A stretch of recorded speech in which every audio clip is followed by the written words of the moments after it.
beaucoup de choses, mais on n'a pas touché du doigt les réels problèmes que nous vivons aujourd'hui. Je demande à toutes les mamans qui sont venues aujourd'hui dans la salle de se lever. Oui, elles vont se lever pour que vous constatez que nous, les mamans de Côte d'Ivoire, on a décidé de se mettre d'accord autour de l'éducation et de l'école de nos enfants. Parce qu'on est resté trop assis à la maison. Nous sommes des femmes du marché, certes. Nous sommes des mamans qui vendons, qui n'avons pas le temps de voir tout ce qui se fait.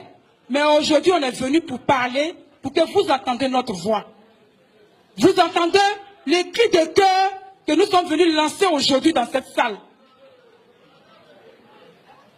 Nos mamans aujourd'hui, nous avons des problèmes. Nous sommes des femmes, nous vendons des aubergines, des piments.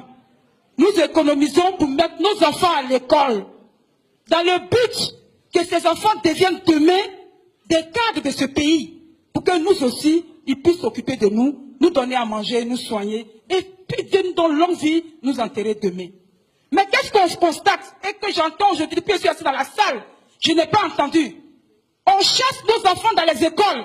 Un enfant de 9 ans qui va à l'école le mercredi matin, on le met dehors. Il se dirige, on ne sait où, et on se met à chercher l'enfant. Un enfant de 12 ans qui est en 6e, qui nous appelle, maman, maman, viens vite. Des gens ont des machettes, des gourdins. Ils sont en train de nous chasser dans les classes. Viens maman, sans chaussures, sans attacher la tête. On court, on va chercher nos enfants. Ayez pitié de nous. Ayez pitié de nous. Nous, on ne connaît pas vos histoires. Nous, on ne sait pas ce qui se passe. Mais ce que nous savons. Aujourd'hui, si les enfants n'ont pas d'éducation, ils ne seront rien. J'ai écouté le monsieur qui a parlé. On dit qu'il représente la Banque mondiale. Ce monsieur a dit, il y a 20% de nos enfants qui ne vont pas à l'école. Et il a même dit que ceux qui y vont sont nuls.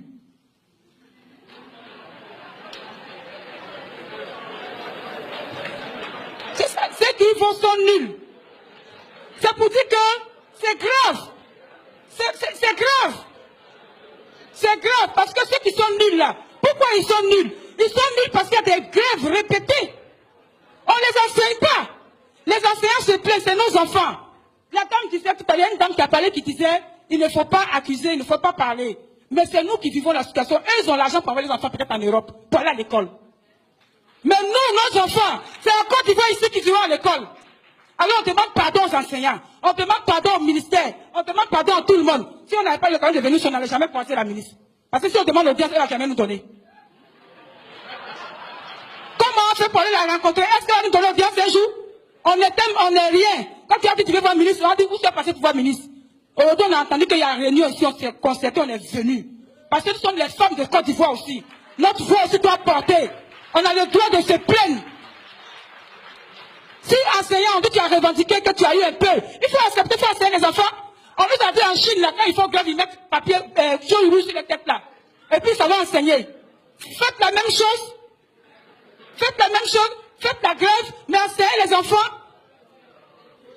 Vous voulez mettre vos enfants à la rue pour qu'ils deviennent quoi demain? Des microbes? Des microbes? Alors, chers parents, nous sommes venus vous interpeller. Nous sommes venus vous interpeller pour vous dire que nous, on ne va pas accepter qu'on détruise l'avenir de nos enfants. Parce que tout notre héritage, tout ce qu'on peut laisser à nos enfants, c'est la connaissance et la formation. Tout ce qu'on peut laisser à nos enfants. Imaginez-vous qu'on nous dit qu'il y a année blanche. Moi, je vends à locaux. J'ai gris, l'huile chaude sur le soleil. J'économise 500 par jour. Le mois fini, j'ai 10 000, je vais payer la scolarité de mon enfant. On vient me dire qu'il y a une année blanche. Vous pensez que je peux recommencer encore la même chose l'année prochaine? Je ne peux pas. C'est une souffrance pour nous, ayez pitié de nous. C'est avec douleur et avec difficulté que nous, on se bat pour payer le corps de nos enfants. On n'a pas les mêmes problèmes. Il y a maire ici, maire là, il a l'argent. Il y a préfet, préfet a l'argent. Il y a député, député a l'argent. Mais nous, on souffre. Alors je vous en prie, impliquez-vous. Certains vous concernez, même si vous avez de l'argent pour que vos enfants aillent à l'école, impliquez-vous pour que nous, nos enfants, aillent à l'école. C'est ce qu'on vous demande.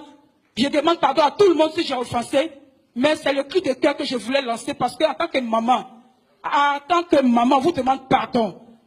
On ne veut pas d'année blanche parce qu'on n'a pas d'argent. Je vous remercie.